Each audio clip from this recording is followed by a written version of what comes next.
What's up, everyone? Welcome to Power Play with CJ. Just want to focus in on the Eastern Conference Finals going on that will start Saturday between the New York Rangers and the Montreal Canadiens. The Habs winning a great one, and both teams going Game 7 in the second round. Obviously, the Habs beating the Boston Bruins, and the New York Rangers getting past their hated rival, the Pittsburgh Penguins.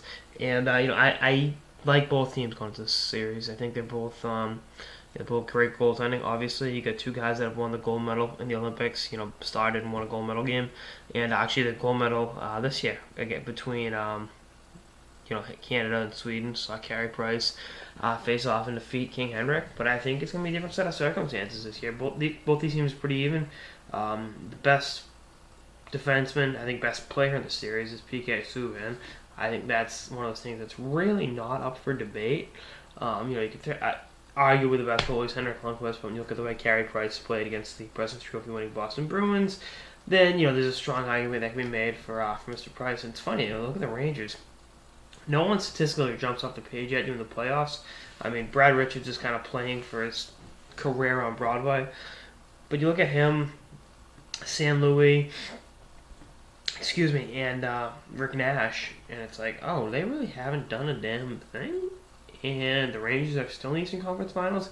Maybe they're due to absolutely break out. And I think if the three of them break out against Montreal, it's really all over. Again, I think the Habs had the best player in the series, and usually, whether it's hockey, whether it's whatever, if you have the best player, you hold a huge chip in moving on.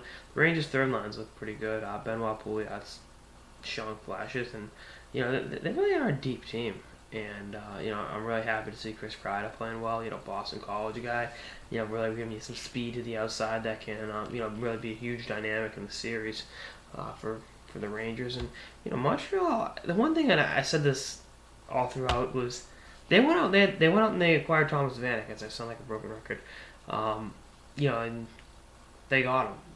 They didn't have to give up a ton for him, and they got a guy that's been a 40 goal scorer and is a legitimate sniper in the National Hockey League.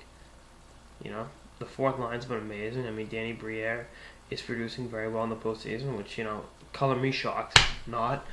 He's one of the best playoff players in recent years. I mean, he's only played one Stanley Cup final, hasn't won the Cup, but, the Habs have really balanced attack, and even on the back end, as great as Subban's been, having Andrei Markov healthy is a definite asset to that team, and he really has been healthy a lot recently, and, the last couple of years he's been banged up, so, having that dynamic on the back end is huge. And the bottom line is, as much as I like the Habs, and I do, I think the Rangers are going to win this series. And, obviously, could be wrong, but I probably did more to talk myself into picking the Habs just in the last 3 minutes than I did, during when I was previewing it. But I think this is a Rangers series to lose. I just think the way they're going to suffocate them offensively.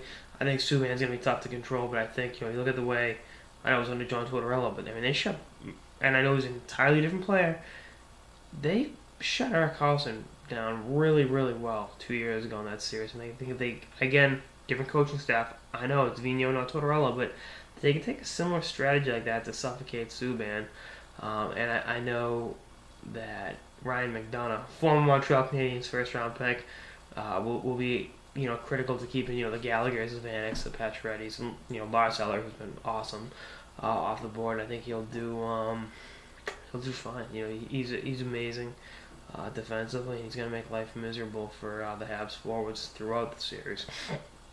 And I think having him and having Henrik Lundqvist is gonna be enough to get the Rangers on the top. I'm thinking the Rangers in 7. I think it's going to be a great series. And I think it's possible Montreal could win this series. I'm not ruling them out. I'm not disrespecting them by any means. I know they get disrespected all the time, and they're worried about respect, but if they keep playing well and keep playing that game, then, they'll get the respect they deserve at the end of the playoff run. But again, I think it's going 7, and I like the Rangers. Everything has me picking, conventionalism has me picking Montreal. But I like the way this Rangers team is assembled. They're really a cohesive unit that plays for each other, and they really look like they're poised to go to the Stanley Cup Finals for the first time since 1994 when they won the Cup. So, we'll see what happens. It's going to be a hell of a series. Anyway, that's all I got in this episode of the Power Play with CJ on the Eastern Conference Finals preview. Stay tuned for more episodes throughout the playoffs and beyond. Later, guys.